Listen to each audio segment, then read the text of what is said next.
Buenas tardes a todos. Gracias, doctor Ruelas, por la invitación y a todos los demás que tuvieron el arrojo de estar aquí esta tarde, la voluntad.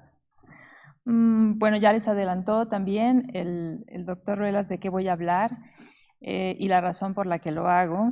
En concordancia con eso, pues los obligaré solo a escucharme. Hace un año, el doctor Ruelas y yo iniciamos un producto sonoro con el fin de difundir historias de interacción entre médicos y pacientes y temas afines, surgidas de la literatura universal. Lo titulamos Causa por una causa.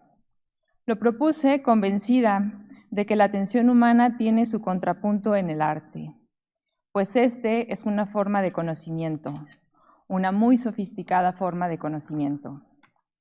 A continuación haré una suerte en términos musicales de divertimento o tarantela, en la que uniré algunos de los capítulos de Causa por una causa para intentar narrarlos como una sola historia.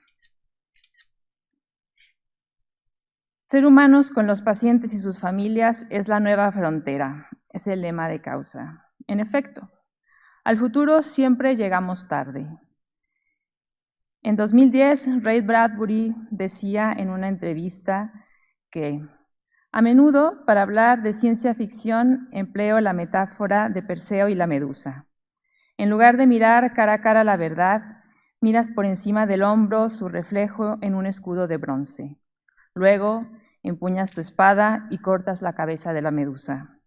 La ciencia ficción pretende mirar hacia el futuro, pero lo que en realidad mira es un reflejo de lo que tenemos ante los ojos. En Crónicas Marcianas, una casa automatizada, abandonada por sus habitantes, se consume en el fuego el 5 de agosto de 2026, al tiempo que produce pancakes sin control. Al fondo, suenan las disonancias de la música de György Ligeti como engranes rotos de una máquina descompuesta, acompañando a la voz robótica de la casa, repitiendo la fecha y las labores que hay por hacer ese día. Una voz que busca emular la voz humana, la misma que hoy nos da los buenos días y nos indica las rutas del tránsito, la misma a la que le preguntamos a qué corresponden nuestras dolencias orgánicas y es capaz de darnos un diagnóstico, y a la que recurrimos porque nos trata mejor que el médico al que fuimos la última vez. Y es que este médico estaba agotado, porque sí, todos estamos cansados, y no es nuevo para los médicos. Bulgakov nos dejó por escrito el relato autobiográfico titulado Una tormenta de nieve, cuando en lo profundo del invierno ruso fue arrastrado a ver a un paciente en su casa en una ciudad de provincias, y en el camino casi muere al ser emboscado por unos lobos. No salvó a la paciente que no tenía esperanza, pero por milagro salvó su propia vida. Termina riendo en la bañera, ríe amargamente, sabiendo que mañana se repetirá la misma historia y que aún sumido en el peor de los agotamientos volverá a acudir al llamado de los pacientes. Pero no todos son risas amargas. Reímos todos gracias a Molière, que tuvo a bien dejar la tragedia y crear la comedia moderna para darnos a Tartufo, al médico a palos, al enfermo imaginario, pobre hipocondriaco, en las garras del doctor Purgón, que nos desternilla de risa. Reímos y cantamos con el doctor Malatesta y farfullamos con el doctor Bartolo y su trabalenguas en el Barbero de Sevilla, porque desde el siglo XVII a la fecha, la ópera bufa no ha dejado médico con cabeza. Pero cuidado con reír tanto, que nos puede dar un mal aire. Sabemos que existen las enfermedades por espanto, por muina y empacho, y esas no las puede curar cualquier médico por muy hipocrático que se diga. Y entre las andanzas a la intemperie, ninguna como Palinuro de México, célebre prófugo de la Escuela de Medicina, gracias a la cual, de Fernando del Paso, célebre prófugo de la Escuela de Medicina, gracias a lo cual nos legó aquella maravillosa novela, donde su personaje deambula por las calles de Londres, al tiempo que se rebela contra sus órganos, y nada menos que en la voz del doctor Enrique Ruelas, advirtiéndole a su hígado, a sus riñones y a su cerebro que no les dará el gusto de dejarlos morir. Mientras tanto, en el Támesis, Resuenan las flautas y trompetas de la música acuática de Händel y él entra en una cabina telefónica para seguir despotricando contra la diabetes mellitus y la tifoidea. Ese mismo Támesis, por el que también deambuló Virginia Woolf muchas veces cargada de sus dolencias y enfermedades mal tratadas por médicos cretinos que a falta de recursos le sacaban las muelas. Males que convirtió en el ensayo titulado Sobre estar enfermo y donde nos advierte que las palabras conocidas no son suficientes para expresar el dolor, que hay que inventar nuevas palabras. Y aún con esa imposibilidad, su discurso viaja hacia nosotros y nos conmueve.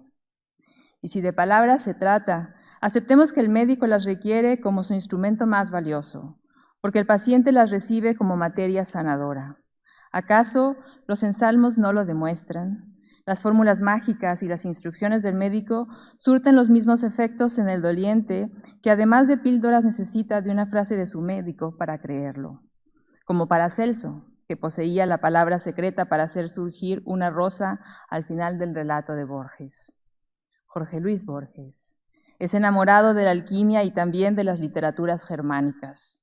En su ceguera proverbial habrá memorizado los poemas del poeta Scardanelli, antes Hölderlin, quien había sido abandonado a su suerte en un hospital para alienados y fue rescatado por Zimmer, un humilde carpintero, dándonos una lección de humanidad. Zimmer lo acogió en una torre de su casa, gracias a lo cual el poeta pudo terminar de labrar su obra. Este ejemplo del amor al prójimo y trato humano con los enfermos mentales, paralelo al famosísimo caso de Vincent Van Gogh y su hermano Theo. Gracias a él tenemos noches rutilantes, girasoles y cafeterías en las calles de Francia, donde la música al piano de Satie golpea las baldosas como gotas de lluvia. Esa Francia que Balzac inventó para nosotros en el siglo XIX, con la estampa de todos sus estereotipos y uno en especial, el médico Bianchon, a quien dotó de pericia, calidez y empatía, tanto que lo llamó a su propio lecho de muerte. Bianchon, el médico ejemplar que en esos momentos solo Balzac podía ver y que nos recuerda que el mundo de la percepción no es el mismo para todos.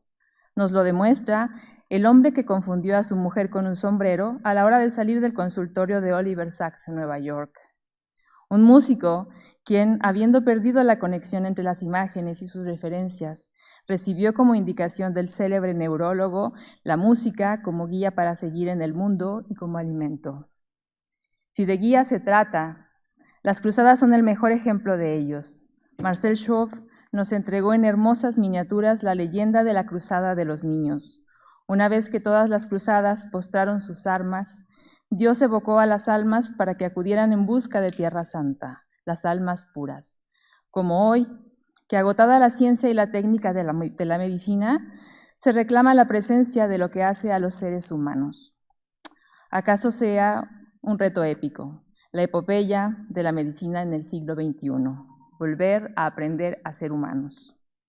Y hablando de epopeyas, la Odisea es ineludible. Ulises, con todos los vientos en contra y luchando contra la furia de Poseidón, nos demuestra que el ingenio, la valentía y la tenacidad son armas infalibles y nos sirve como símbolo para decir que la atención humana es la Ítaca del siglo XXI. En 1905, Gilbert K. Chesterton escribió El Club de los Negocios Raros, una colección de relatos que gira alrededor de un club al cual, para pertenecer, es necesario haber inventado una profesión o industria absolutamente nueva. ¿Acaso nadie en nuestros días podría adjudicarse la invención de la medicina, pero sí una forma nueva de ejercerla? Y si el oficio de la medicina se transformara tanto hasta ser irreconocible, siempre quedará la literatura para dar cuenta de su historia. Porque aún siendo ficción, es más real que la propia realidad al pertenecer al mundo de los símbolos. Porque no existe una verdad absoluta. La literatura nos ofrece muchas formas de la verdad.